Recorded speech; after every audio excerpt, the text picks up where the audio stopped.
we're going to do an impromptu visit. It is absolutely lashing outside as per usual. And this is one of the chances that I'm going to take because I don't get this opportunity often. Now, before anyone starts giving out, this is built in 1220, a church that became Protestant after the 1600s and has been belonged to Walter Raleigh. And one thing they do say on this, I just turn it around eventually. The Druids, the Danes, the Earls of Desmond, Sir Walter Raleigh, the Earl of Cork, and the Earl of Ori, they all walked these aisles. Now, this is built in 1220. And what I'll do is I want to bring you to a Viking artifact that's actually in here. The Historic Society of Youghal don't really mention it that much because it's the only thing that's there, but Youghal was actually originally a kind of a temporary port for the Vikings back in the 9th century.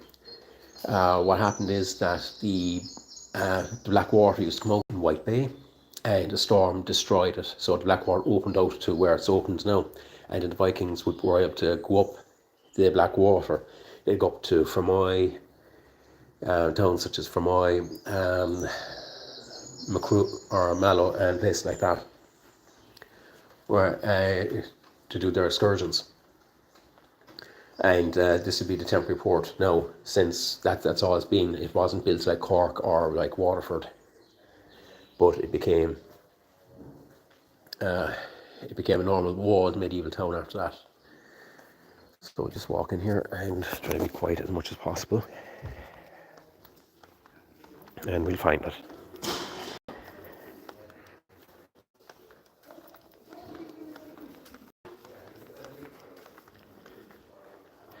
Now, interesting to note, I'll just show you something here, what looks like an inverted cross inside a church. This is actually the sword for Sir Walter Raleigh when he attended church here, before he lost his head completely,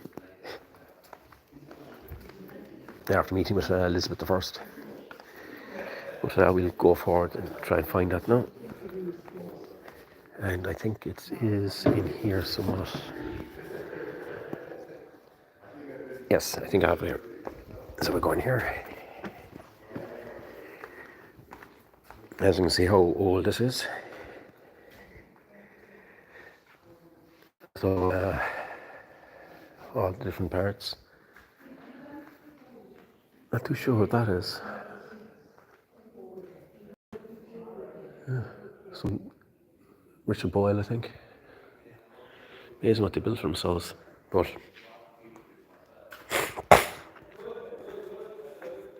here we go.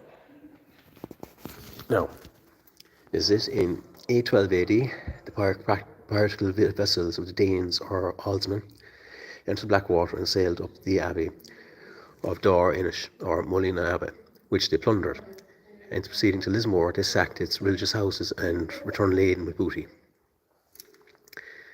So this was made by between 850 and 1050 AD, and it's the etching of a Viking longboat, which is here.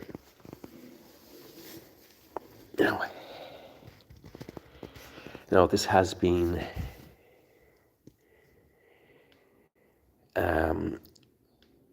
repaired, but we'll try and get through the etchings here. So you can see this is the outer part of the etching of the longboat.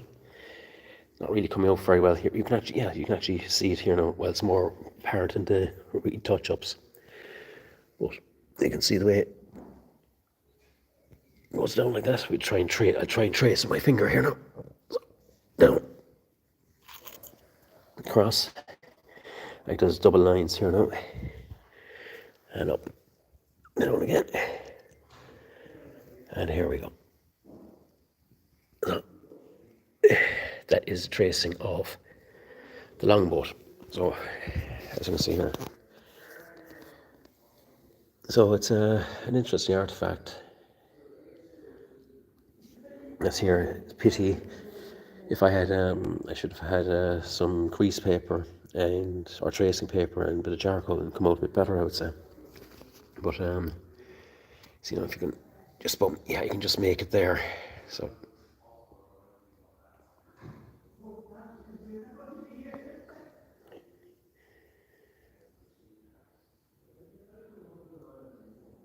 and down long again.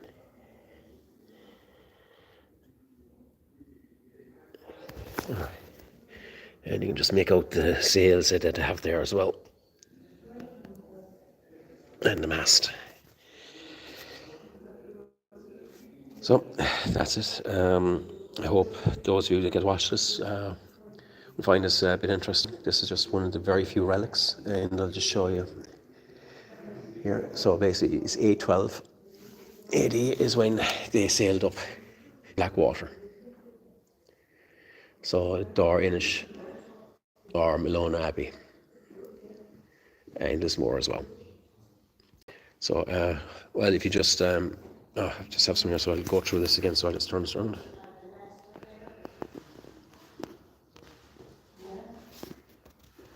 There you go. I guess that's one last look here now.